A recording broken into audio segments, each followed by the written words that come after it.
Hello, hello, hello, mic testing. This is my mic stand. Hey, what's up, you guys? Welcome or welcome back to my channel. This is me, Karima. I had posted this video about my landlord and how it was just super amazing. And a lot of questions came in about just like tips on finding a flat and how to find a good landlord and how to live in Bombay.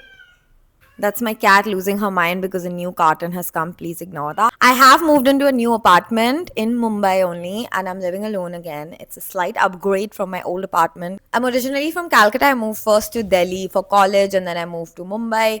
I also lived in Gurgaon for a bit. No need to talk about that year of my life. So I would like to think that I know.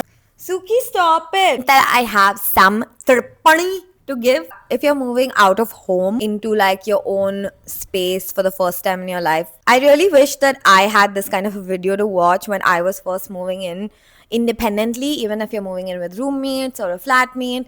I feel like there are some things that every person should know before they move into a flat and start to deal with not living with your parents, especially in India, where I don't think there are a lot of videos like this about like just some big girl tips. So let's get started. Number one, your broker is not your boyfriend, he is your situationship. You don't have to be loyal to him, you don't have to stick to one broker because you all have formed a bond. I understand that it's easy for us to get attached, but there's no need to do that. Don't hyper focus on one broker. Get your options because a lot of times the brokers will send you the same flats, but they will up and down the price however they feel like it or whatever their dynamic is with the owner of the flat, and you don't need to get into it. Just remember that this is a transactional relationship. Everybody is getting a benefit out of this at the end of the day, and if you are like me who gets like real emotional about dynamics, don't do it, girl. Don't do it. Always also get a broker who has maybe found a flat for your friend or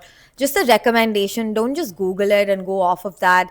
You can get scammed. A lot of shit can happen. It's nice. You just vet the person before you get into these things. And always, always ask your broker how much it's going to be. The standard is usually 1 month of rent from you and the owner. If you can get a house without a broker, like your friend is leaving an apartment and they can speak to the owner, then wow, amazing. You save a lot of money through that. And always be honest with your broker. Like, even if you cannot be honest with the owner as much, just tell the broker the kind of house that you want to do whatever kind of nefarious activities you want to do. अपने broker को आप please बता दीजिए कि मैं party करूंगी, मैं लड़कों को लाऊंगी, मैं रात के 3 बजे वापस भी आ सकती हूँ. बोल दीजिए आप उनको, क्योंकि brokers will find you what will best suit you. Make a list of non-negotiables before you start off. Like, this was my list. Don't change your non-negotiables later because that just makes you look like a fickle-minded person. Your security guard is your best friend. I know. The day you move in, give them a token of gratitude.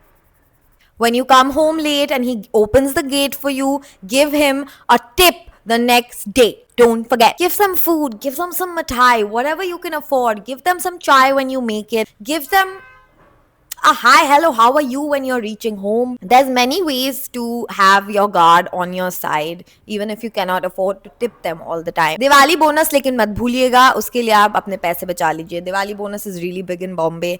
Everybody gets a whole of their salary as a bonus, but you can always give them an envelope. And don't forget to like write something like Happy Diwali or something, so it doesn't feel like you're just paying them off. Just make it feel like a normal human relationship, because that's what really that's what people remember. Be friends with your guard. You're going to see him much more than your neighbor or your landlord or even like your flatmate for that matter. Number 3, your neighbors are not your relatives. Be nice to them. Say good evening, good afternoon. How's it going, auntie? But there's no need for you to become best friends with them, because I feel like that always ends up inviting a lot of tracking of when you're coming home, who you're bringing home, who your friends are. Nobody needs that kind of vibe, especially when you've just moved out of home. You want to be sort of invisible but also visible at the same time. कोई आपको कुछ नहीं बोलने वाला है. आप घर छोड़ के आए हैं, आपको कोई ज़रूरत नहीं है एक और मम्मी डैडी पकड़ने की. कोई ज़रूरत नहीं है. You should be friendly with people, but always trust your gut with what kind of person you want to be around. Be friendly, but don't have to become like emotionally bonded to them. That's what your friends are for. That's what your partner is for. This ain't it. Okay? Number 4, Tell your landlord the truth, but in a diluted way. You are going to bring the opposite gender home, tell him. You're going to host parties, tell them. You're going to come home late a lot, tell them. And by diluting the truth, I mean, don't just go and be like, hey sir, I'm going to be a slut actually. You just need to kind of put it into words that I am a modern woman living in 2026 who has fundamental rights and a life. And that'll kind of do the job. Because if an owner from the very start, like before you've even signed the lease, is being really like anal about things, then you can only imagine what is going to happen after you've signed the contract and are legally bound to pay him rent every month till your lock-in is over. And then security deposit is going to be a pain in the ass to get out of that person. So just like test the vibes. I know most owners are not going to be like my previous landlord, who was amazing and gorgeous and beautiful, and I love him. Lashara to Deepak uncle, you're the best. But also you don't need to lose all sense of personality and personhood and selfhood by being this person that's not even going to like have a life. Number 5, sometimes it's better to ignore things than to fight it. I was told a lot of nasty things on my religion, my identity, my occupation, my singlehood, and the lack of male presence in my life. My parents were not exactly coming down to the city like a lot of people's parents do for setting me up when I was moving into a new house. I have no resentment towards that. I only said don't come, but I didn't need that, and I thought that I could do it by myself. But I know that there's a lot of like preconceived notions on a woman just finding a house on her own without any like man around.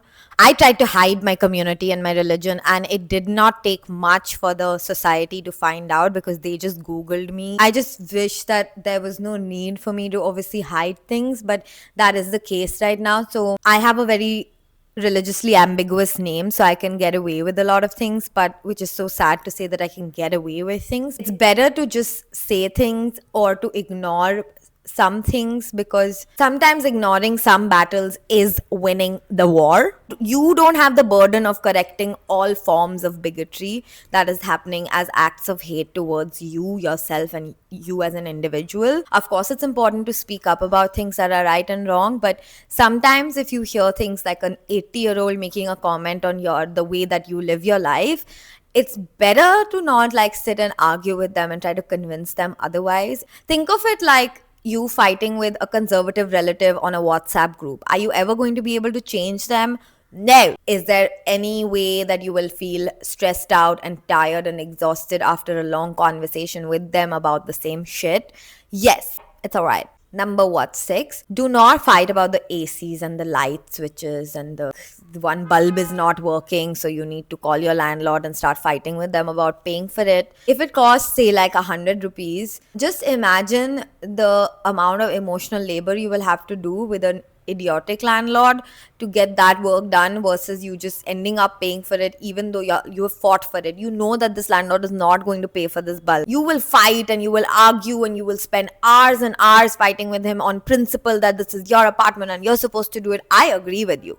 They are supposed to be doing that because it is their apartment, and if you can't drill a hole in the wall, then I understand, but sometimes it's better for your own mental health to just do it. Most landlords, after say like a year of you living there, which is ideally the goal, you don't want to move too often. It increases a lot of expense and like brokerage and moving costs and just the whole mental aspect of moving into a new space. I am neurodivergent, so I hate change. Don't like the idea of moving houses. But yeah, when you've been living in a space for very, very long, you will have to fix things on your own. So know that beforehand, that there will be a point where you and your landlord are going to have an argument where it's about the AC not working, and you will just suffer for the next 3 weeks without an AC, but he's not going to fix it. And at the end of those 3 weeks, you're going to have to either split the bill with him or pay the whole bill yourself, and nobody's going to be happy with that, especially you. So just do it in the start and get it done with.